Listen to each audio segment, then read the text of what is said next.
요한복음 1장 1절에서 14절까지 말씀입니다. 요한복음 1장 1절에서 14절까지 말씀, 저랑 여러분 함께 교독하도록 하겠습니다. 태초에 말씀이 계시니라. 이 말씀이 하나님과 함께 계셨으니 이 말씀은 곧 하나님이시니라. 만물이 그로 말미암아 지은 바 되었으니 지은 것이 하나도 그가 없이는 된 것이 없느니라.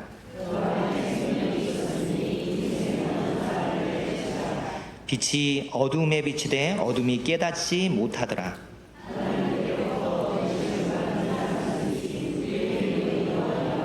그가 증언하러 왔으니 곧 빛에 대하여 증언하고 모든 사람이 자기로 말미암아 믿게 하려 함이라.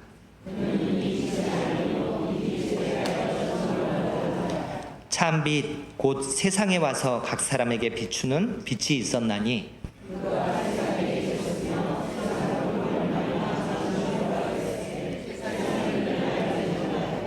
자기 땅에 오매 자기 백성이 영접하지 아니하였으나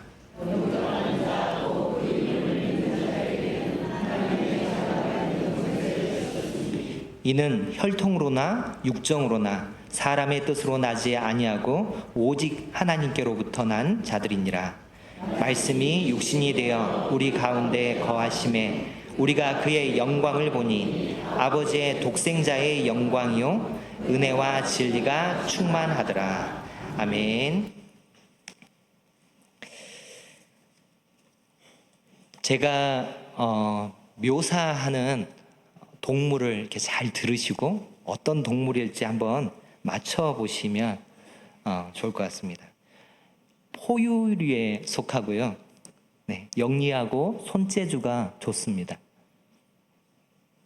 그리고 팔이 길고요.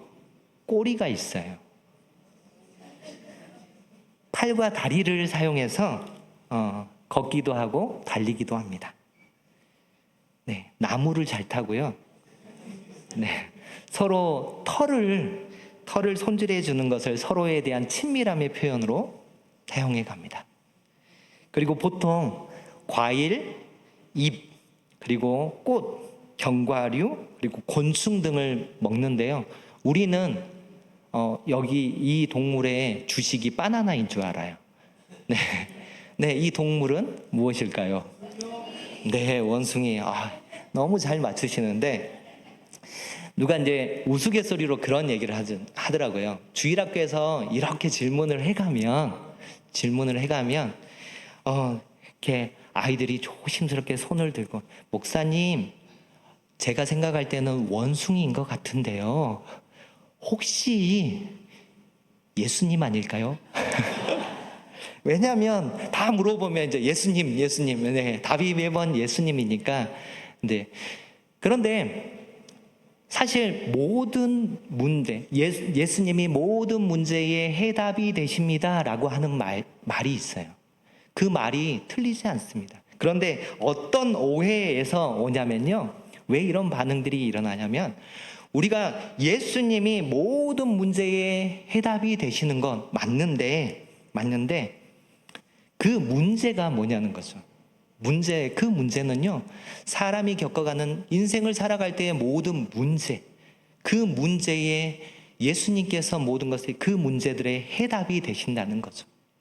이런 장난으로 내는 어떤 질문이나, 그리고 1번 문제입니다, 2번 문제입니다, 이런 시험 문제를 내는 이 문제에, 이 질문에 답을 예수님이라고 얘기하는 게 아니라 우리 인생의 모든 겪는 문제의 해답이 예수님이라는 거죠. 제가 좀 그런 의미에서 여러분에게 질문을 좀 하도록 하겠습니다. 질문을 해갈 때 잘 생각하시되, 제가 다른 질문은 안 하겠죠. 이상한 질문을 안 합니다. 답을 예수님이라고 이렇게 외쳐주시면 됩니다. 이 질문에 있어서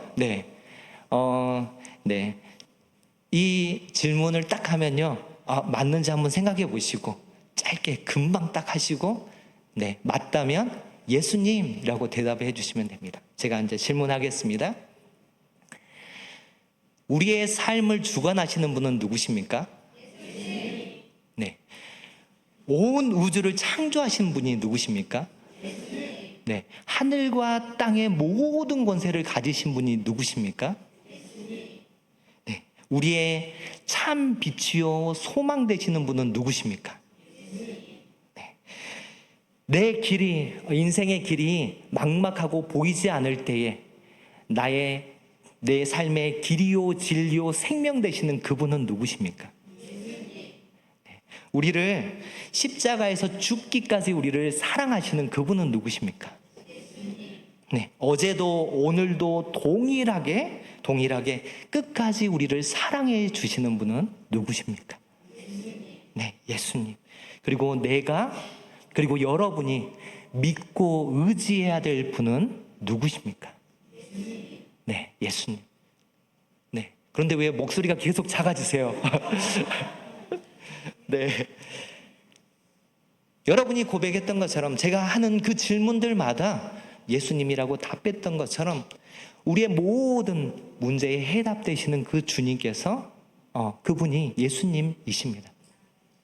오늘 읽었던 요한복음 1장에서는요. 예수님을 말씀, 헬라어로는 로고스라고 표현하고 있습니다. 그런데 그 말씀이 누구라고요? 하나님이시래요. 그 말씀이 모든 만물을 창조하신 창조주래요. 그 말씀이 생명이라고 합니다. 그 말씀이 빛이래요. 요한복음 1장 1절에서 4절까지 말씀 이렇게 말씀하죠. 태초에 말씀이 계시니라. 이 말씀이 하나님과 함께 계셨으니 이 말씀은 곧 하나님이시니라. 그가 태초에 하나님과 함께 계셨고 만물이 그로 말미암아 지은 바 되었으니 그가 없이는 하나도 된 것이 없느니라. 그 안에 생명이 있었으니 이 생명은 사람들의 빛이다 라고 말씀합니다. 여기서 말씀, 그가 이렇게 표현됐던 이 부분들이요, 사실 우리는 예수님인 거 알고 보니까 이게 막 보여요. 그런데 요한복음을 처음 읽든지 아니면 이 사실을 모르고 있는 사람들은요, 아마 말씀을 읽을 때 궁금해할 거예요. 말씀이 누구지? 뭐지? 그가 누구지? 여기서 말하는 그가 누구지? 빛이 누구지? 막 궁금해하다가 어디서 알려줬냐면요, 1장 29절에 가가지고 그 말씀이 예수님인 것을 딱 알려줘요.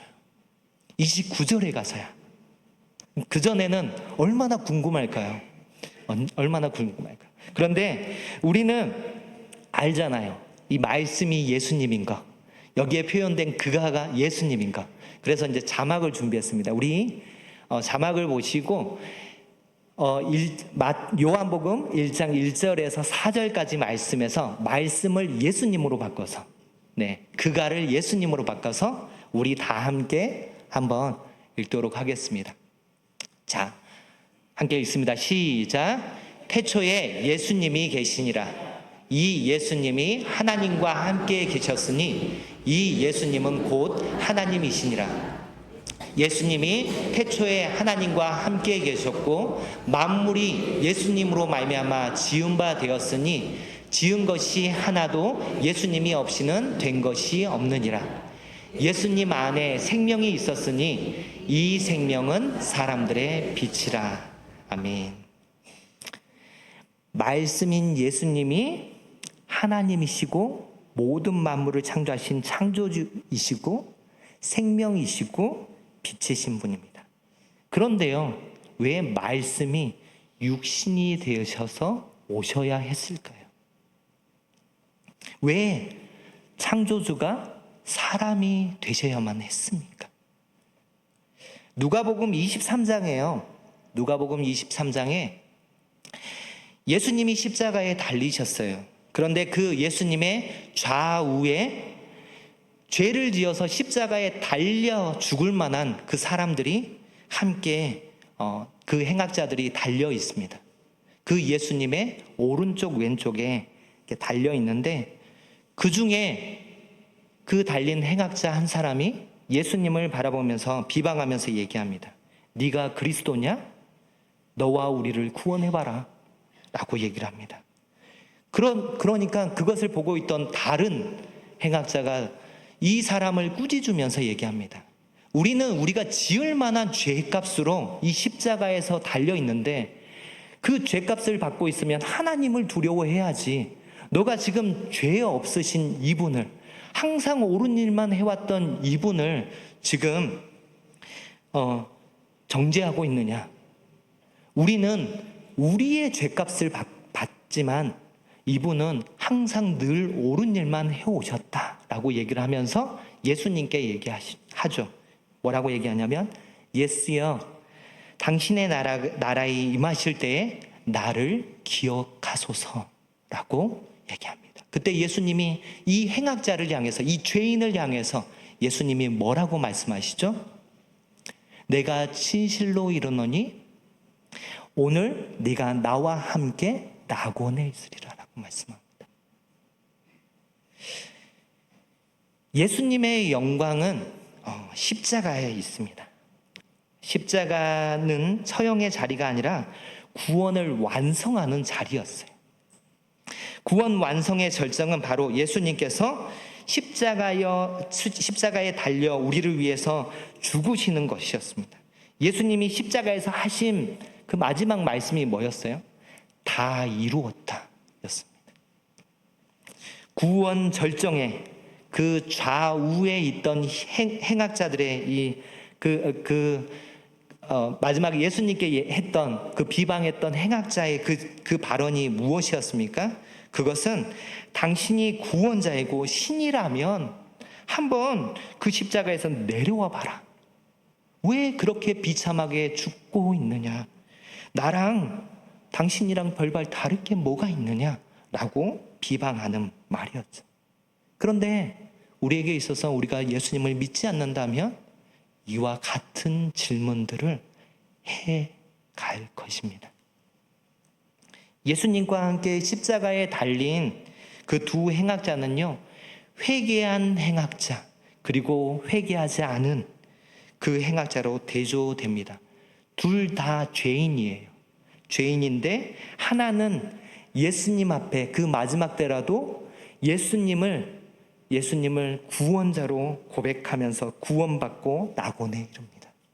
그런데 다른 하나는 그대로 죄인으로 그냥 남는 것이죠. 그 두 죄인 사이에 있는 그 십자가에 예수님이 달려 있습니다. 왜 죄 없으신 예수님이 그 십자가에 달리셔야만 했는가라는 이 질문이 오늘 말씀의 제목처럼 말씀이 육신이 되어 이 땅 가운데 오신 이유가 무엇인지에 대한 질문과 동일한 답을 갖고 있습니다. 로마서 5장에 보면요, 로마서 5장에 예수님을 소개하는데 예수님을 누구랑 대조를 하냐면 아담하고 대조를 해요. 그러면서 아담이 오실자의 표상이라고 그렇게 말하고 있습니다. 그렇게 어떤 의미로 그렇게 말하느냐면요, 우리 모두가 죄인 된 것은 인류의 조상인 아담이 죄를 지었기 때문에 우리 가운데 이 죄가 계속해서 이 후손인 우리에게까지도 계속해서 죄인으로 태어나는 우리의 상황들이 됐다라고 얘기를 합니다. 그리고 이러한 확증된 증거는 율법이 주어지기 전에도, 모세 이전에도, 율법으로 정죄하는 그 시기가 있기 전에도 사람들은 죽어갔다. 왜요? 죄의 삭은 사망이니까. 그 죄인이라서 죽어가는 그 상황들 가운데 있는 우리의 모습들을 아담을 통해서 얘기해 줍니다. 그런데 예수님은 어떻게 오세요? 예수님은 둘째 아담으로 오신 거예요. 그리고 우리의 새로운 조상이 되어 주십니다. 우리에게 있어서는요, 예수님이 사망을 패하셨어요. 그리고 그분이 죽으시고 부활하심으로 우리가 운명처럼 받아들여야 했던 그 죽음을 더 이상 운명으로 받아들이지 않아도 되는 세상 가운데 우리를 살게 하신 겁니다. 아담이 범한 그 죄로 인해 죽게 되는, 그리고 죄인된 모습으로 살아가는 우리 가운데 하나님이 직접 오셔서 이루신 그 두 번째 세상, 구원의 세상은 아담이 후손에게 끼친 그 영향보다도 더 큰 영향으로 우리에게 다가옵니다. 이것이 영원한 생명, 영생을 우리에게 주신 것이죠. 죄의 삭스는 사망이라고 했습니다. 예수님은 우리 인류의 사망의 문제를 해결하시기 위해서요, 사망 가운데로 들어가셨어요. 사망으로 뛰어드셨습니다. 창조주가 피조물이 되셨습니다. 말씀이 육신이 되셨습니다. 그리고 사망의 문제를 해결하셨습니다. 우리의 상상을 초월한 방법으로 하나님이 우리에게 자신의 사랑을 표현해 주신 것이죠. 우리가 요한복음 3장 16절 말씀 너무나도 잘 아시잖아요. 하나님이 세상을 이처럼 사랑하사 독생자를 주셨으니 이는 그를 믿는 자마다 멸망치 않고 영생을 얻게 하려 하십니다. 왜요? 사랑하셔서요. 왜요? 영생을 주시려고요. 또한 17절에 이어서 뭐라고 말씀합니까? 하나님이 그 아들을 세상에 보내신 것은 세상을 심판하려 하심이 아니요 그로 말미암아 세상이 구원받게 하려 하심이라. 왜 하나님이 사람이 되셔서 오셨다고요?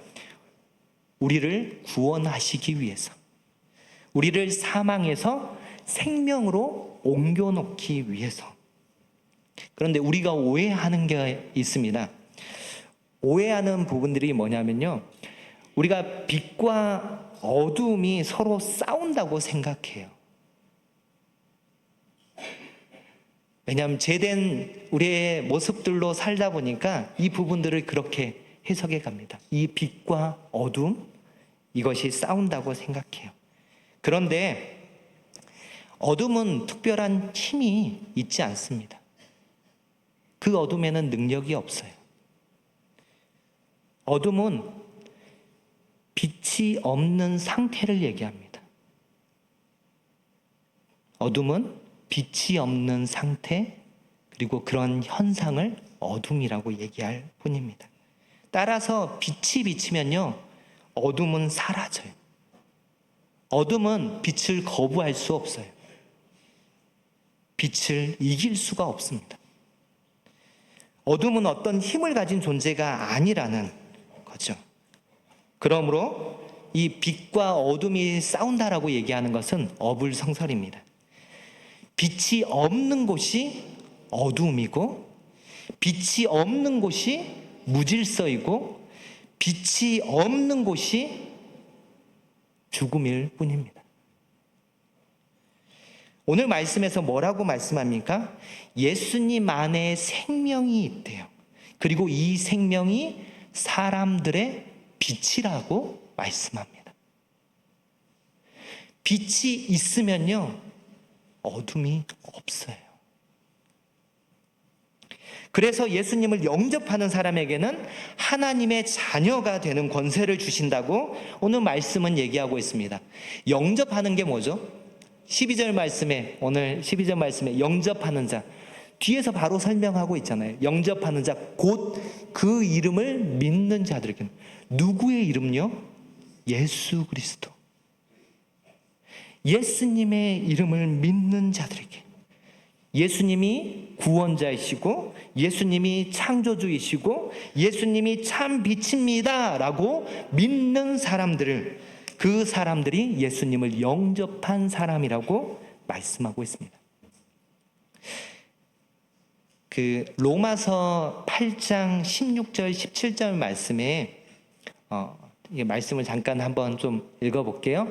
우리 같이 한번 고개를 들어서 로마서 8장 16절 17절 말씀 함께 읽겠습니다.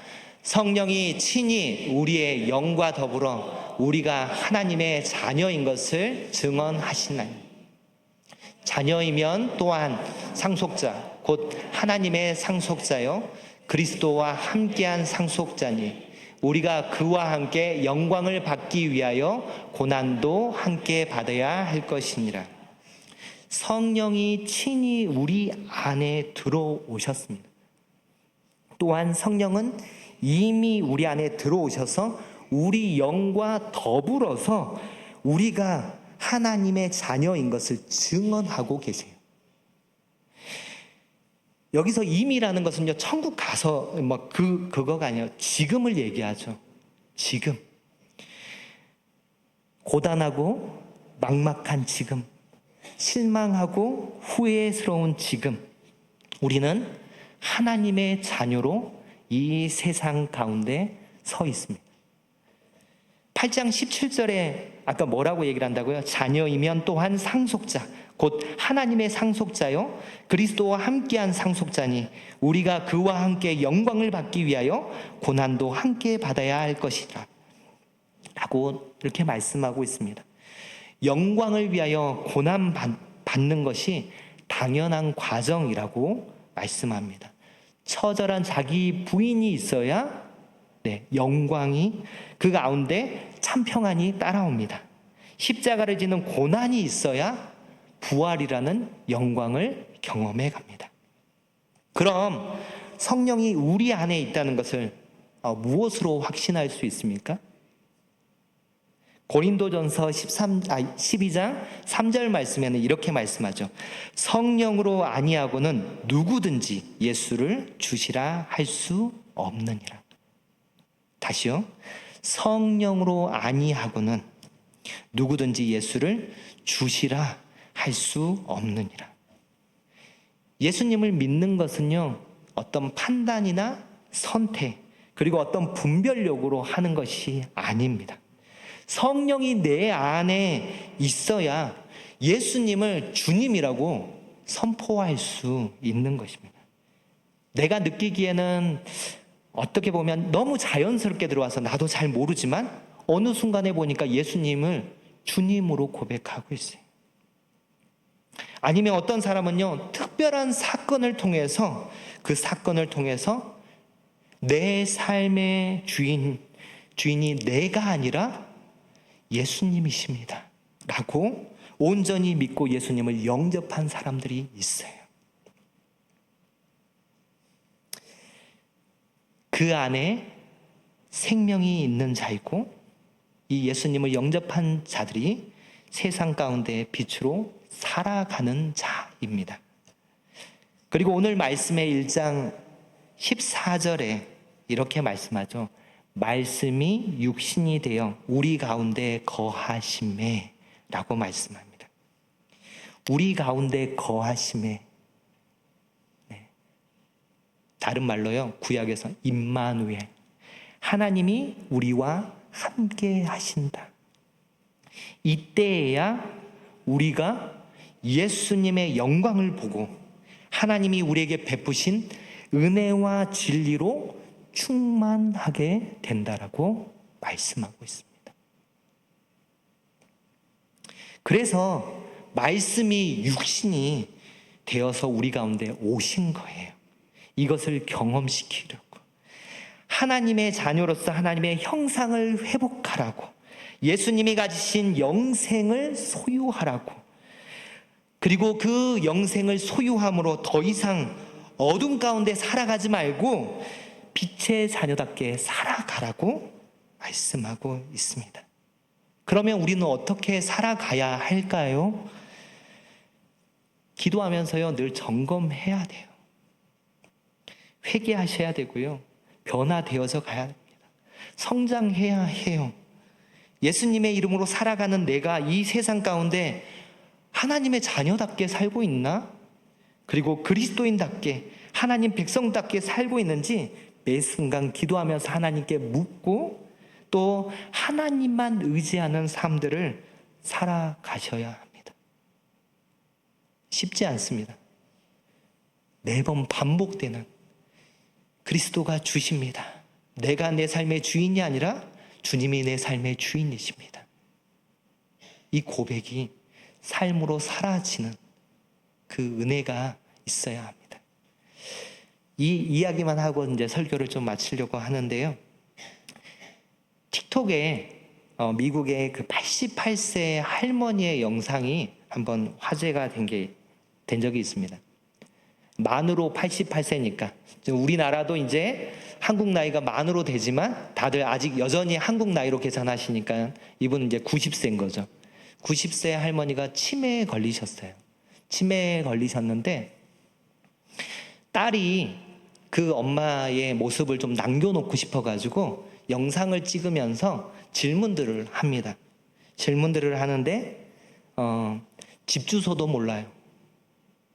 그리고 어제 점심에 뭐 먹었는지도 몰라요. 어제 무슨 색깔의 옷을 입었는지도 몰라요. 심지어 자녀들 이름도 모릅니다. 자녀들 이름을 물어보는데요, 몰라요. 그런데 예수님이 누구세요? 라고 하니까 이 할머니가 뭐라고 얘기를 하냐면 예수님은 나의 구세주이십니다. 예수님은 늘 나와 함께 계세요. 지금 예수님이 집을 예비하셨고 나를 그곳으로 인도하실 것입니다. 라고 그 영상에서 고백하는 거예요. 우리 안에 여러분에게 예수님은 누구십니까? 라고 물었을 때 뭐라고 답하시겠습니까? 설령 치매에 걸렸더라도 그 가운데서도 여러분이 이러한 고백으로 예수님을 이렇게 나의 구세주이십니다라고 고백할 수 있는 여러분이 되셨으면 좋겠습니다. 예수님을 우리 주님으로 온전히 믿고 하나님의 자녀답게 살아가는 우리 천산중앙교회 모든 성도님들 되시기를 주님의 이름으로 축원합니다.